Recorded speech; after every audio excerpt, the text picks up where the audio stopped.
மாத பிறப்பிலையும் 2025 வருஷத்திலேயும் 7வது மாதம் கர்த்தருடைய சமூகத்தில் கூடி வர ஆண்டவர் உங்களுக்கும் எனக்கு பாராட்டியிருக்கிற அவருடைய நன்மைகளுக்காய் கிருபைகளுக்காய் கர்த்தருக்கு ஸ்தோத்திரம். அல்லேலூயா. இந்த கடந்த மாதம் 6ஆம் மாதம் முழுவதும் ஒவ்வொரு நாளும் ஆண்டவர் உங்களுக்கும் எனக்கும் நல்லவராய் நன்மை செய்கிற தேவனாய் நடத்தியிருக்கிறார். இந்த 7வது மாதத்திலேயும் முதல் நாள் விடிந்து வருகிற விடியற் காலத்தில் தேவ சமூகத்தில் நாம் கூடும்படி ஆண்டுடைய சமூகத்திலே அவரை தேடி வரும்படி உயர்த்த ஆராதிக்க மகிமைப்படுத்த அவருடைய வார்த்தைகளை கேட்க கர்த்தர் நமக்கு ஏற்படுத்த சந்தர்ப்பம் நன்மைகளுக்காக ஆண்டவருக்கு நன்றி செலுத்த வேண்டும். கரங்களை உயர்த்தி ஹல்லேலூயா ஹல்லேலூயா. இந்த வருஷத்தை ஆரம்பித்தவர்கள் எத்தனையோ பேர் இன்றைக்கு நம்மோடு இல்லை.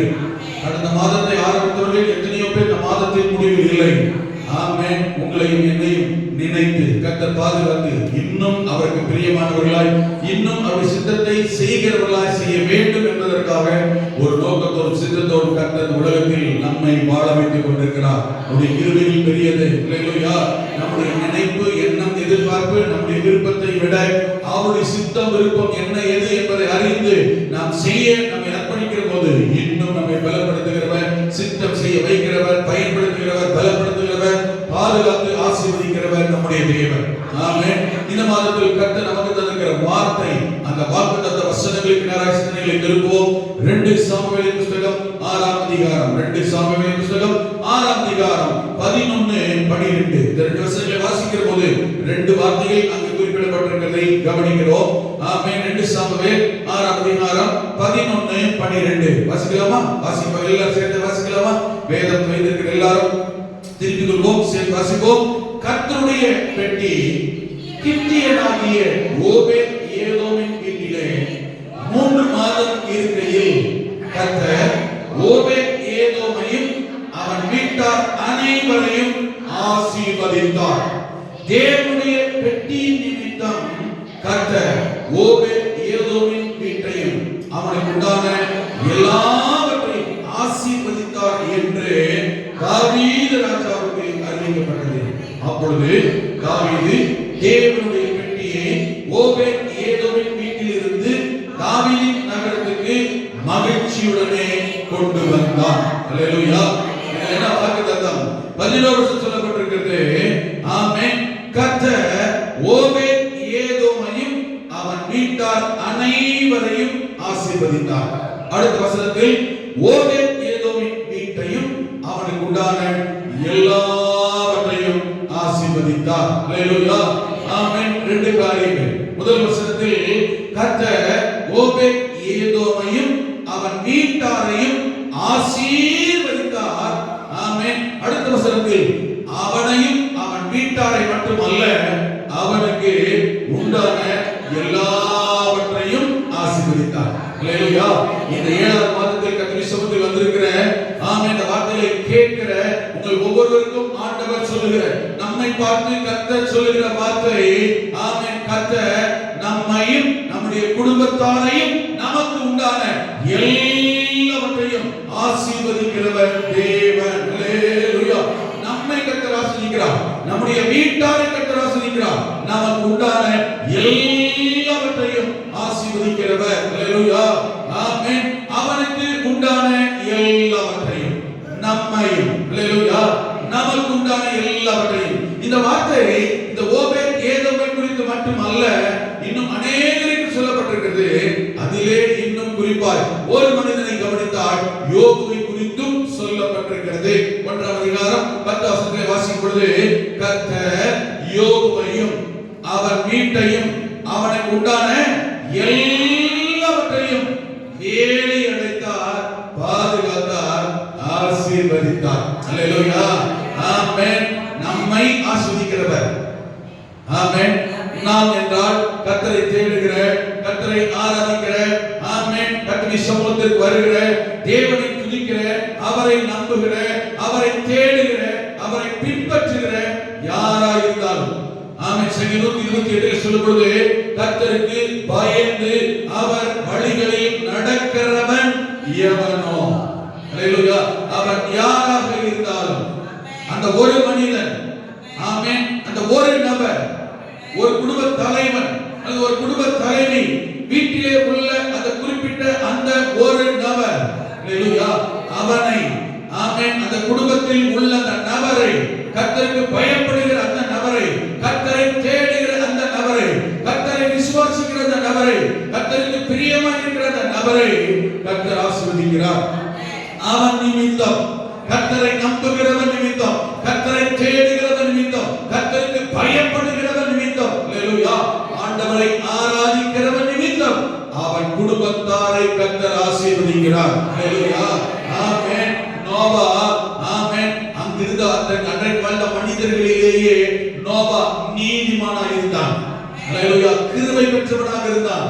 அந்த நோவாவை நிமித்தம் நோவாவையும் அவன் குடும்பத்தையும் அவன் பிள்ளைகளையும் மருமக்கள் மாரை கூட கர்த்தர் ஆசீர்வதித்தார் என்று வேதம் சொல்லுகிறது. அல்லேலூயா, ஆமென். ஒரு மனிதன் கர்த்தரை தேடுகிறவனாக இருந்தால், ஒரு குடும்பத்தில் ஒரு நபர் கர்த்தரை விசுவாசிக்கிறவர்களாய், பயப்படுகிறவர்களாய், உண்மையாய் கர்த்தரை தேடுகிறவர்களாய், அவர் வழியை நாடுகிறவர்களாய் இருந்தால், ஆமென், அந்த குறிப்பிட்ட நபரையும் குறிப்பிட்ட நபரை சார்ந்திருக்கிறவர்களையும் கர்த்தர் ஆசீர்வதிக்கிற தேவன். ஆமென். யோபு புத்தகத்தில் வாசிக்கிறோம், பாதுகாக்கிற தேவன், வேலை அடைக்கிற தேவன், அல்லேலூயா, ஆமென், ஆசீர்வதிக்கிற தேவன். இந்த காலை நேரத்தில், ஆமென், இங்கே ஒரு மனிதனை குறித்து கவனிக்கிறோம். ஓபேத் ஏதோம், ஓபேத் ஏதோம், அல்லேலூயா. இந்த ஓபேத் ஏதோம் என்றால் ஏதோமின் வேலைக்காரன், servant of ஏதோம் என்ற அர்த்தம். ஏதோம் என்று சொல்லுகிறவன் ஏசாவுக்கு இன்னொரு பெயர் ஏதோம். ஆமென். ஏன் இந்த ஏசாவுக்கு, ஆமென், ஈசாவின் மகனாகி அந்த அவனுடைய யாக்கோபின் சகோதரன் ஈசாவின் மகனாகிய இந்த ஏசாவுக்கு ஏன் ஏதோம் என்று பெயர் வழங்கப்பட்டது வந்தது என்றால், ஆமென், இவன் அந்த சிவப்பான கூழுக்காக சேஷ்டபுத்திர பாகத்தை விற்று போட்டதினால், சிவப்பான கூழுக்காக, ஆமென், சிவப்பான இந்த கூழின் நிமித்தம் இவனுக்கு ஏதோம் என்று பெயர் வந்தது. ஏசாவுக்கு ஏன் சிவப்பான கூழின் நிமித்தம் ஏதோம் என்று பெயர் வைக்க வேண்டும் என்றால், ஏதோம் என்ற வார்த்தையின் எபிரேய பொருள் பெயருடைய அர்த்தம் சிவப்பு என்று அர்த்தம். ஆமென், ஆமென். ஆகவே சிவப்பான கூழின் நிமித்தம் ஏதோம், இந்த ஏதோம் கூட, இந்த ஏசா கூட, இவன் போய் குடியிருந்த அந்த மலைப்பாங்கான பகுதிகள், இவன் வசித்த அந்த ஏரியா எப்படிப்பட்டதுன்னு கேட்டீங்கன்னா, நிலப்பரப்பே, அவன் இருந்த இடமே, அவன் இருந்த இடமும் நிலப்பரப்புமே செம்மண், செம்மண் பூமி, கற்க சிவப்பாக தான் இருக்கும், நிலப்பரப்பு சிவப்பாக தான் இருக்கும். ஆமென். இவன் சுபாவமும் அப்படி மாறிவிட்டது, இவன் செயல்பாடு மாறிவிட்டது, இவன் வாழ்ந்த இடமும் மாறிவிட்டது. ஆகவே இந்த ஏசாவுக்கு ஏதோ சிவப்பு சார்ந்த, ஆமென், மனமும் நிலமும் வாழும் வாழ்வாதார உடையவனாய் மாறிவிட்டான். ஆமென். இந்த கித்தியனாகிய ஓபேத் ஏதோம் என்கிறவன், ஆமென், எதுக்கு இவனுக்கு இந்த பேர் வைத்தான்னு தெரியல, ஆனால் இந்த ஏதோம் என்கிற வார்த்தைக்கு, ஆமென், இந்த ஏசா அல்லது அந்த ஏதோமியனுக்கு, ஆமென், வேலைக்காரன், பணிவிடைக்காரன் என்று அர்த்தம். அல்லேலூயா, ஆமென். ஆனால் அப்படிப்பட்டவனாய் இருந்தவனை, யாருக்கோ எவனுக்கோ, ஆமென், அடிமைத்தனமாய் இருந்தவனை, வேலைக்காரனாய் இருந்த பெயர் உடையவனை, அவன்கிட்ட வேலைக்காரனா இல்ல, ஆனா அப்படிப்பட்ட பேர் அர்த்தம் உடையவன். ஏதோமுக்கு, ஆமென், அடிமை, அந்த வேலைக்காரன், servant of ஏதோம், ஏசா அப்படின்னு அர்த்தம். ஆமென். அப்படிப்பட்டவனாய் இருந்த ஒரு மனிதனுடைய வாழ்க்கையே மற்றவர்கள் எல்லாம், இவன் ஒரு வேலைக்காரத்தனமாய் இருக்கிறவன், அடிமைத்தனமாய் இருக்கிறவன், அப்படிப்பட்ட பெயரை உடையவன், இப்படிப்பட்டவன் தான் என்று மற்றவருடைய பார்வையில் நினைக்கக்கூடிய சூழ்நிலை இருந்தவனுடைய வாழ்வை கர்த்தர் எல்லா மத்தியிலே, ஏன் ஒரு தேசத்தின் அதிபதியே, ஒரு தேசத்தின் ராஜாவே கேட்டு கண்டு ஆச்சரியப்படும்படி இவன் வாழ்க்கை தரத்தை, நிலைமையை கர்த்தர் மாற்றினார், உயர்த்தினார். எவ்வளவு காலத்துல தெரியுமா? ஜஸ்ட், ஆமென், 3 months, 3 மாத காலத்தில். அல்லேலூயா. இந்த மனிதனுடைய வாழ்க்கையை, இந்த ஓபேத் ஏதோமுடைய வாழ்க்கையை 3 மாத காலத்திலேயே மற்ற எல்லாரும் கண்டு ஆச்சரியப்படக்கூடிய விதத்தில் தேவன் மாற்றினார். தேசத்தின் அதிபதி கண்டு ஆச்சரியப்படும்படி, ஐயோ, இவனுக்கு கிடைத்த இப்படிப்பட்ட ஆசீர்வாதம் எனக்கு கிடைக்காமல் போய்விட்டதே, இவனுக்கு கிடைத்த ஆசீர்வாதம் எனக்கும் வேண்டுமே என்று இந்த ராஜாவை விரும்பும்படி, தாவீதே ஆச்சரியப்படும்படி, தாவீதே நினைக்கக்கூடிய விதத்தில் இந்த ஓபேத் ஏதோமை கர்த்தர் ஆசீர்வதிக்கிறார். மற்ற ஜனங்கள் மத்தியிலே கர்த்தர் இவனை உயர்த்துகிறார். அல்லேலூயா. இந்த காலை நேரத்தில் தேவன் நினைத்தால், ஆமென், எப்பேற்பட்ட மனிதனையும் அடிமைத்தனத்திலோ அல்லது வேலைக்கார சூழ்நிலையிலேயே ஒரு பரிதாபப்படக்கூடிய சூழ்நிலை இருந்தாலோ கர்த்தர் நினைத்து விட்டார், தேவன் உயர்த்த நினைத்து விட்டார், கர்த்தர் ஆசீர்வதிக்க நினைத்து விட்டார். ஆமென். கால நேரம் அல்ல, ஆமென். ஆண்டவருக்கு ஒரு ஆமென் ஒரு ஆண்டு கணக்கு அல்ல, வருஷ கணக்கு அல்ல. கர்த்தர் நினைத்தால் மாத கணக்கில், நாள் கணக்கில் ஒரு மனிதனுடைய வாழ்க்கை தரத்தை மாற்ற முன்னேற்றமிக்க தேவனால் முடியும். ஹல்லேலூயா. ஆமென். எந்த நிலைமையிலும் எந்த சூழ்நிலையிலும் கர்த்தர் நினைத்து விட்டால் ஒரு மனிதனுடைய வாழ்க்கை எல்லாரும் கண்டு ஆச்சரியப்படக்கூடிய விதத்தில் தேவன் உயர்த்தவும் ஆசீர்வதிக்கவும் ஆண்டவர் வல்லவர். ஹல்லேலூயா. ஆமென். நம்மை கண்டு மற்றவர்கள் நாமும் இப்படி ஆசீர்வதிக்கப்பட வேண்டும் என்று எதிர்பார்க்கும் சூழ்நிலையில் கர்த்தர் நம்மையும் ஆசீர்வதிக்க முடியும். ஹல்லேலூயா. ஆமென். ஆமென். அடிமைத்தனத்தில் இருந்தவன் என்கிற பெயரை உடையவனுடைய வாழ்க்கையில் அரசனே என்று ஆச்சரியப்படும்படி கர்த்தர் ஆசீர்வதிக்கிறதுக்கு காரணங்கள் இருந்தது. ரோட்ல போற யாரையும் சும்மா கர்த்தர் கூப்பிட்டு என்ன செய்யறதில்ல, ஆசீர்வதித்து விடுகிறது இல்லை. சும்மா கிடக்கிறவங்க கூப்பிட்டு ஆமென் இந்த உனக்கு சொல்லி அள்ளி எல்லாம் கர்த்தர் யார்கிட்ட அப்படி கொடுக்கிறது இல்லை. ஒரு மனிதனை கர்த்தர் அழைக்கிறார், தெரிந்தெடுக்கிறார், உயர்த்துகிறார், ஆசீர்வதிக்கிறார், அபிஷேகிக்கிறார் என்று சொன்னால் ஆமென் அவருக்கு ஒரு நோக்கம் இருக்கிறது. ஹல்லேலூயா. ஆமென். அவருக்கு ஒரு சித்தம் இருக்கிறது. ஹல்லேலூயா. ஆமென். ஒரு தேர்ந்தெடுப்பு இருக்கிறது என்றால் தேவன் ஒரு திட்டம், ஒரு நோக்கம் வைத்திருக்கிறார். உங்களுக்கும் எனக்கு அப்படித்தான். நம்முடைய குடும்பத்தில் 1000 பேர் இருக்கலாம், நம்முடைய சொந்த பந்தங்கள் அநேகர் இருக்கலாம், நண்பர்கள் உறவுகள் நமக்கு தெரிந்தவர்கள் இருக்கலாம். எல்லாவற்றிலையும் எல்லாவற்றின் மத்தியிலையும் எல்லாருக்கும் நடுவில் உங்களையும் என்னையும் தேவன் அழைத்து வேறு குறித்து தெரிஞ்சிருக்கிறார் என்றால் முதலாவது கிருபை ஏன் உங்கள் மேல் என் மேல் இறங்க ஒரு நோக்கத்தை கர்த்தர் வைத்திருக்கிறார் என்ற அர்த்தம். ஹல்லேலூயா. ஆமென். இந்த நோக்கம் சித்தம் என்ன ஆண்டவரே? ஆமென். மற்ற யாரும் கேட்காட்டாலும், மற்ற யாரும் புரிந்து கொள்ளாவிட்டாலும் ஆமென் அவரால் அழைக்கப்பட்டு தெரிந்து கொள்ளப்பட்டு ரட்சிக்கப்பட்ட தேவனுடைய பிள்ளை என்கிற அந்தஸ்தை பெற்றிருக்கிற நீங்கள் நானும் அதை அவ்வப்போது கேட்க வேண்டும். ஏன்னா அழைக்கப்படாதவர்களும் தெரிந்து கொள்ளப்படாதவர்களும் ரட்சிக்கப்படாதவர்களும் நம்மை விட நன்றாகத்தான் வாழ்ந்து கொண்டிருக்கிறார்கள். நீங்கள் நான் உலக வாழ்க்கை, பூமிக்குரிய வாழ்க்கையை வாழ்ந்து அனுபவிக்கிறதுக்காக மாத்திரம் கர்த்தரை ஏற்றுக்கொள்ளவில்லை, அதற்காக மாத்திரம் கர்த்தர் நம்மை அழைக்கவில்லை. நம் அக்க பக்கத்து வீட்டார், நம்முடைய தெருவில் உள்ளவர்கள், மற்றவர்கள் குடும்பத்தால் தெரிந்தெடுக்கப்படாத நம்முடைய குடும்ப உறவுகளை காட்டிலும் நீங்களும் நானும் தேவனால் தெரிந்து கொள்ளப்பட்டிருக்கிறோம், ரட்சிக்கப்பட்டிருக்கிறோம். அவர்களை விட தேவ சித்தத்தை அறிந்து அந்த நோக்கம் சித்தத்தை நிறைவேற்றுவதாக இருக்க கர்த்தர் உங்களை அழைத்திருக்கிறார். ஆமென் சொல்லுங்க.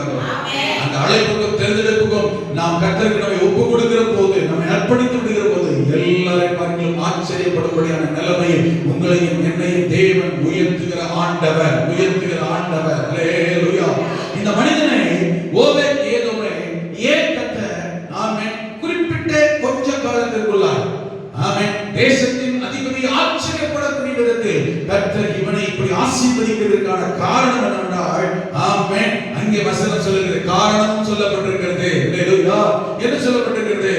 நல்லா கவனிங்க. 11 வசனத்தில் கர்த்தருடைய பெட்டி கித்தியனாகிய ஓபேத் ஏதோமின் வீட்டிலே 3 மாதம் இருக்கையில் ஆமென் 12 வசனம் ஆரம்ப வார்த்தை சொல்லுகிறது, தேவனுடைய பெட்டியின் நிமித்தம் தான் ஆசீர்வாதம்.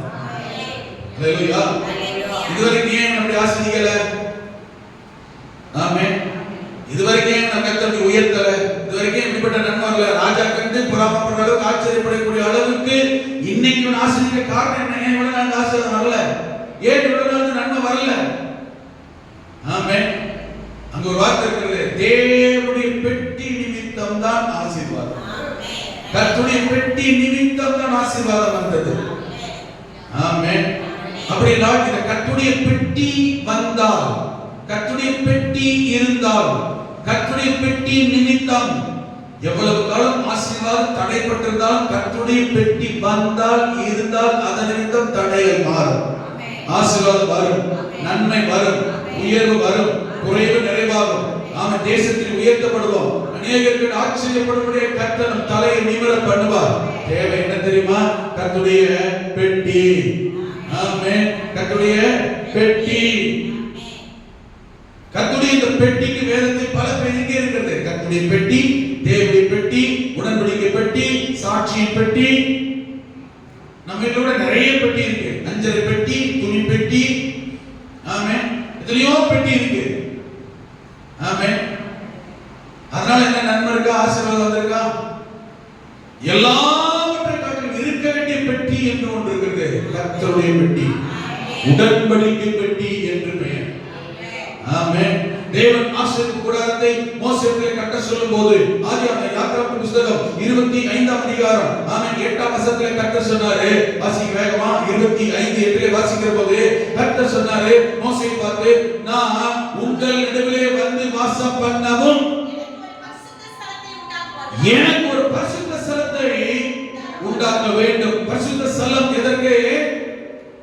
நான் வந்து வாசம் பண்ணுவதற்கு, நான் வந்து தங்கி இருக்க, குடி இருக்க, நான் வந்து உங்களை சந்திக்க, உங்களை ஆசீர்வதிக்க, உங்களோட பேச, நான் வாசம் பண்ண.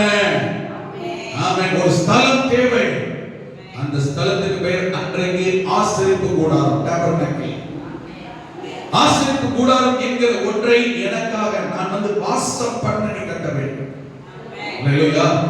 ஆசரிப்பு கூடாரத்துல அநேக பொருட்கள் இருந்தது, பல விதமான பொருட்கள் இருந்தது, எத்தனையோ பொருட்கள் இருந்தது. ஆமென். பலிபீடம் இருந்தது, தண்ணீர் தொட்டி இருந்தது, வெண்கல தொட்டி இருந்தது. ஆமென். சம்பந்த மேஜை இருந்தது, குத்து விளக்கு இருந்தது. ஆமென். எத்தனையோ பொருட்கள் உள்ள ஆசரிப்பு கூடாரத்துக்கு உள்ள இருக்க வேண்டிய பொருட்கள் எத்தனையோ இருந்தது. ஆனால் எல்லாவற்றையும் எப்படியெல்லாம் சீல் கட்ட சொன்னார்.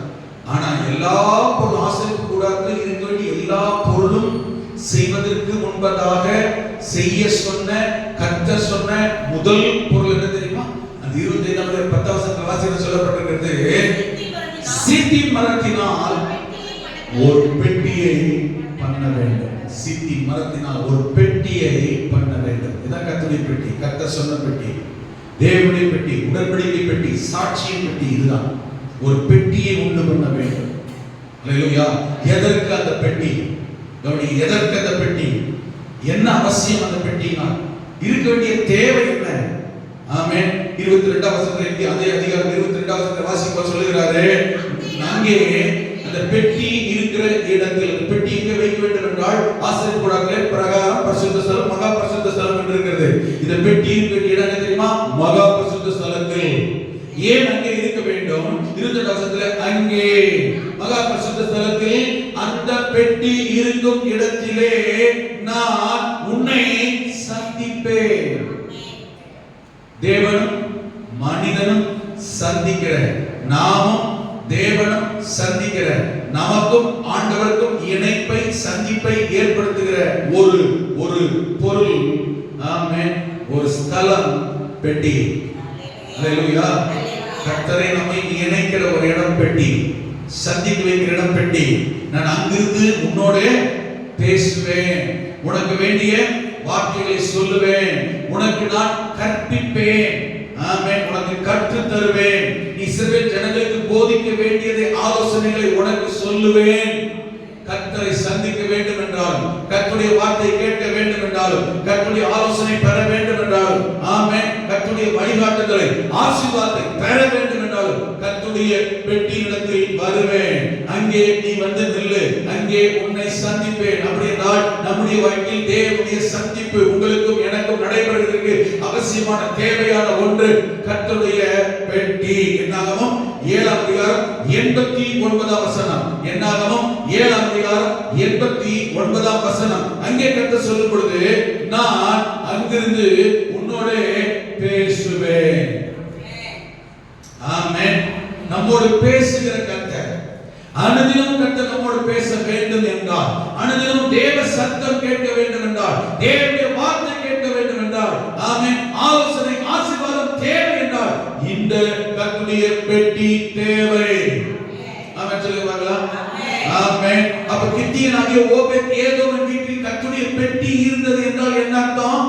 அவன் கர்த்தருடைய சத்தத்தை கேட்டான், ஆசீர்வாதத்தை கண்டான், ஆலோசனை கண்டான். அதே சமயத்தில் இவைகள் எல்லாம் இருந்ததினால் கர்த்தரும் அங்கேதான் இருந்தார். கர்த்தருடைய சத்தம் கேட்கிறான். என்ன சொன்னார் ஆண்டவர்? பெட்டி இருக்கும், நான் அங்கே வருவேன், அங்கே நீ சந்திக்கலாம். அப்ப பெட்டி இருக்குன்னா யார் இருக்கிற அர்த்தம்? பெட்டி வந்தா என்ன வருதுன்னு அர்த்தம்? பெட்டினா என்ன கேட்கும்? ஹalleluya. அப்ப கித்தியனாகிய ஓபேத் ஏதோம் வீட்டில் இந்த கர்த்தருடைய பெட்டி இருந்ததுனா யார் இருந்தார் அர்த்தம்? கர்த்தர் இருந்தார். யார் சத்தம் கேட்டிருக்கு? அதனால ஆசீர்வதிக்கப்பட்டான். கர்த்தரே அங்கதான் இருந்தார், அதனால ஆசீர்வாதம். அல்லேலூயா. ஆமென். அப்படி என்றால் இந்த பெட்டி எங்கே இருக்கிறதோ, யார் வீட்டில் இருக்கிறதோ, ஆமென், அங்கெல்லாம் கர்த்தர் இருப்பார். கர்த்தருடைய சத்தம் கேட்கும், கர்த்தருடைய வார்த்தை கேட்கும், ஆமென், கர்த்தருடைய ஆலோசனை வரும், கர்த்தர் பேசுவார், கர்த்தர் ஆசீர்வதிப்பார். அல்லேலூயா. மோசேயின் ஆசீர்வாதமாக இருக்கலாம், கித்தியனாக ஓபேத் ஏதோமின் வீடாக இருக்கலாம், தாவீதின் வீடாக இருக்கலாம், நம்முடைய வீடாகவும் இருக்கலாம். இங்கே யாருடைய வீட்டில் கர்த்தருடைய பெட்டி இருக்கிறதோ, அங்கே கர்த்தருடைய பெட்டி இருக்கும் இடத்தில் கர்த்தர் இருக்கிறார், அங்கே ஆசீர்வாதம் வருகிறது. இந்த பெட்டி இவன் வீட்டுல 3 மாசம் தான் இருந்தது. அவனை கர்த்தர் ஆசீர்வதித்தாரு, வீட்டார கர்த்தர் ஆசீர்வதித்தாரு, அவனுக்கு உண்டான எல்லாத்தையும் ஆசீர்வதிக்க ஆரம்பிச்சார். நல்ல வேளை 3 மாசம் தான் இருந்துச்சு. இன்னும் கூட கொஞ்சம் இருந்துச்சுன்னா தாவீதை விட, அந்த தேசத்தின் அதிபதியை விட இவன் தான் டாப் லெவல்ல வந்திருப்பான். இதை கேள்விப்பட்டதான் தாவீதுக்கு போது அவனுக்கு ஆசீர்வாதம். அங்கிருந்து பெட்டி என்ன செய்ய சந்தோஷத்தோட தாவீதை தன் நகரத்திற்கு கொண்டு போயிட்டான். அல்லேலூயா. ஆமென். அப்படி என்ன பெட்டி, என்ன பெட்டி இது, என்ன விசேஷம் இந்த பெட்டி? அல்லேலூயா. இந்த பெட்டியில மிக முக்கியமான 3 பொருள் இருந்ததினால், கர்த்தர் அதிலே அந்த 3 பொருளை வைக்க சொன்னதினால் அதுக்கு ஒரு சிறப்பு மேன்மை, அதனால் ஆசீர்வாதம். என்ன அந்த 3? யாத்திராகமம் 25:16 கர்த்தர் சொன்னாரு, அந்த பெட்டிக்குள்ள நான் உங்களுக்கு கொடுத்த சாட்சியின் பிரமாணம், நியாய பிரமாணம், கற்பலகைகளை வைப்பாயாக. அந்த பெட்டியில என்ன இருக்கு? அது என்ன அவ்வளவு விசேஷம்? அது இந்த கர்த்தர் வராரு, பேசுறாரு, அதனால ஆசீர்வாதம். என்ன இருக்கு அதுல? ஆண்டுடைய வார்த்தை இருக்கிறது, பிரமாணம் இருக்கிறது, நடக்க வேண்டிய வழி ஒழுங்குமுறை இருக்கிறது, பரிசுத்த பாதை அதில் வைக்கப்பட்டிருக்கிறது. என்னுடைய பிரமாணத்தை அதிலே, சாட்சி பிரமாணத்தை வைப்பாயாக. அது என்ன இருக்கு? கர்த்தருடைய வார்த்தை, வசனம். ஆமென். 2வது இருக்கு எபிரேயர் 9ஆம் அதிகாரம் 4ஆம் வசனத்தில் வாசிக்கிற போது அங்கே இந்த பெட்டிக்குள் இருக்க வேண்டிய 3 பொருட்கள் சொல்லப்பட்டிருக்கிறது. ஒண்ணு, அந்த பெட்டியிலே மன்னா வைக்கப்பட்ட பொற்பாத்திரம். என்ன இருந்ததா? மன்னா வைக்கப்பட்ட பொற்பாத்திரம் அதில் இருந்தது. மன்னா, வானத்து மன்னா, ஜீவ அப்பமாகிய மன்னா. ஆமென். மனுஷன் அப்பத்தினால் மாத்திரமல்ல, தேவனுடைய வாயிலிருந்து வருகிற வார்த்தையினால் பிழைப்பார் என்கிற பரலோக மன்னா. தேவனுடைய மன்னா, வார்த்தை, அப்பம் அதில் இருந்தது. மனுஷன் பிழைப்பதற்கான, ஆத்துமீக மனுஷன் பிழைப்பதற்கான மன்னா வைக்கப்பட்ட பொற்பாத்திரம். பழைய ஏற்பாட்டில் ஆசீர்வாதத்தில் இந்த பாத்திரத்தில் டெய்லி பிரெட் வைக்கணும். ஆனா பெட்டிக்குள்ள பிரெட் வைக்க முடியாது. அது வைக்கக்கூடிய பாத்திரம். இந்த பாத்திரம்னால எது இருக்க வேண்டியது? இந்த பாத்திரம்னால எது வைக்க வேண்டியது? இது என்ன பாத்திரம்? என்ன கேட்க முடியுங்க? இந்த பாத்திரம் என்ன வைக்க வேண்டிய பாத்திரம்? மன்னா வைக்க வேண்டிய பாத்திரம். காலங்கத்தில் கேட்க முடியுங்க. இந்த பாத்திரம் என்ன பாத்திரம்? மன்னா வைக்க வேண்டிய பொற்பாத்திரம். அப்ப அந்த பாத்திரம் இருக்கிறனால எது வைக்க வேண்டியது? எதற்குரியது? எதை சார்ந்தது? எது இருக்க வேண்டியது? மன்னா, அப்பம் இருக்க வேண்டியது. ஆமென். நம்முடைய பாத்திரம், பழைய ஏற்பாட்டில் இந்த பாத்திரம் ஆசீர்வாதத்திலே வைத்தா அந்த பாத்திரத்தில் டெய்லி ஃப்ரெஷ்ஷா என்ன வைக்கணும்? மன்னா வைக்கணும், அப்பம் வைக்கணும். ஆமென். புதிய ஏற்பாட்டில் இந்த பாத்திரத்தை பெட்டியில காலியா தான் இருந்தது. இந்த பாத்திரம்னால எது வைக்க நிரம்பி இருக்க வேண்டியது? அனுதினமும். ஆமென் சொல்லுங்க. நீங்களும் நான் பொற்பாத்திரங்களாக இருக்கிற நாம் நம்மில் அனுதினமும் கர்த்தருடைய வார்த்தை என்கிற அஜீவ அப்பமாகிய மன்னாவை அனுதினமும் பெற வேண்டும் என்பதற்காக வைக்க சொன்னார். அல்லேலூயா. அனுதினம் தேவனோடு உள்ள அந்த உறவை கர்த்தர் தருவார். 3வது வைக்க சொல்லியிருந்தார். என்ன தெரியுமா? ஆரோனின் தளிர்த்த கோலை கொண்டு போய் இங்க உள்ள வைக்கணும். ஆமென். கோலை கொண்டு போய் உள்ள வைக்கணும். அல்லேலூயா. ஆரோனின் தளிர்த்த கோல். அந்த கோல் எப்படி படுத்து தெரியுமா? காய்ந்து போன கோல், செத்து போன கோல், ஜீவனற்ற கோல். ஆனா கர்த்தருடைய சமூகத்தில் பெட்டியில் எப்படி இருந்து தெரியுமா? சொல்லுங்க, எப்படி இருந்ததா? துளிர்த்து. அல்லேலூயா. அப்படி என்றால் காய்ந்து போன, உலர்ந்து போன, ஜீவனற்றதாக இருந்தாலுமே தேவ சமூகத்தில் வருமானால் கர்த்தர் உயிர்ப்பிக்க, துளிர்விட, தழைக்க, செழிக்க செய்ய கர்த்தர் வல்லவர். இதுக்கெல்லாம் அடையாளம் தான் இந்த பெட்டி. ஆமென். மன்னா வைக்கப்பட்ட பொற்பாத்திரம், கற்பலகை, தளித்த கோல், இது மூன்று பெட்டியில் இருந்தது. இது இருந்தால் ஆமென், இது மூணும் தந்தவர், செய்து சொன்னவர். ஆமென் ஆமென். இது மூன்றையும் அனுமதித்தவர், வைக்க சொன்னவரே கர்த்தர் தான். அவருடைய வைக்க சொன்னதினால், அது வைத்ததினால் அந்த இடத்தில் தேவன் அங்கிருந்து ஜனங்களோடு பேச, சந்திக்க, ஆசிரிக்க, ஆலோசனை தர வல்லவராக இருந்தார். அப்படிப்பட்ட கர்த்தருடைய பிரசன்ன மகிமை, தேவனை சார்ந்த, தேவனை வெளிப்படுத்துகிற, சத்தத்தை கேட்க வைக்கிற அந்த பெட்டி இந்த மனிதனுடைய வீட்டில் இருந்தது. இருந்த நாளெல்லாம் ஆசீர்வாதம், அவ்வளவு நாள் வராத ஆசீர்வாதம், அவ்வளவு நாள் தடைப்பட்ட தடை நீங்கினது. இந்த காலை நேரத்தில் யோபேத் ஏதோமையும் அவன் வீட்டாரையும் அவனுக்கு உண்டான எல்லாவற்றையும் ஆசீர்வதித்தார் என்றால், நாமும் ஓபேத் ஏதோ அவன் கர்த்தருக்கு தந்த, அந்த பெட்டிக்கு தந்த அனுமதி, அல்லேலூயா, பெட்டிக்கு தந்த முக்கியத்துவம். ஆமென். உங்களுடைய வாழ்க்கையில், என்னுடைய வாழ்க்கையில் அந்த முக்கியத்துவம் இருக்கும் பட்சத்தில் தேவன் உங்களையும் என்னையும் பெருமையாக வைக்க மாட்டார், குறைவோடு வைக்க மாட்டார், தேவையோடு வைக்க மாட்டார். ஒருவேளை மற்ற எல்லார் மத்தியிலையும் அந்த ஓபேத் ஏதோ எப்படி ஒரு வேலைக்காரனை போல மற்றவர்களுக்கு தெரிந்தானோ, நம்மை பார்க்கிறவர்கள் மத்தியிலே நாம் சாதாரணமா ஏளனமானவர்களாக இருந்தாலும், இந்த பெட்டிக்கு அவன் தந்த முக்கியத்துவத்தினால் அந்த உயர்வும் மேன்மையும், நீங்களும் நானும் அவருக்கு தருகிற முக்கியத்துவத்தினால் உயர்வையும் மேன்மையும் கர்த்தர் உங்களுக்கும் எனக்கும் தர வல்லவர். இந்த மாதத்தில் ஆண்டவர் இப்படித்தான் ஆசீர்வதிப்பேன் என்று சொல்லி இருக்கிறார். ஆண்டவரே, எங்களுடைய வீட்டிலும் என்னுடைய வீட்டிலும் எனக்குள்ளும் இந்த கர்த்தருடைய பெட்டியின் அனுபவம் வரட்டும். என்னை ஒப்புக் கொடுக்கிறேன், என் குடும்பத்தை ஒப்புக் கொடுக்கிறேன், என் வீட்டை ஒப்புக் கொடுக்கிறேன், அர்ப்பணித்து. இந்த பெட்டி என்றால் 3 காரியம் மைண்ட்ல வரணும். ஒண்ணு, ஆமென், மன்னா வைக்கப்பட்ட பொற்பாத்திரம். இரண்டாவது, ஆமென், கற்பலகை. மூணாவது, ஆரோனின் தளித்த கோல். இது 3 என்ன, எதை காண்பிக்கிறது?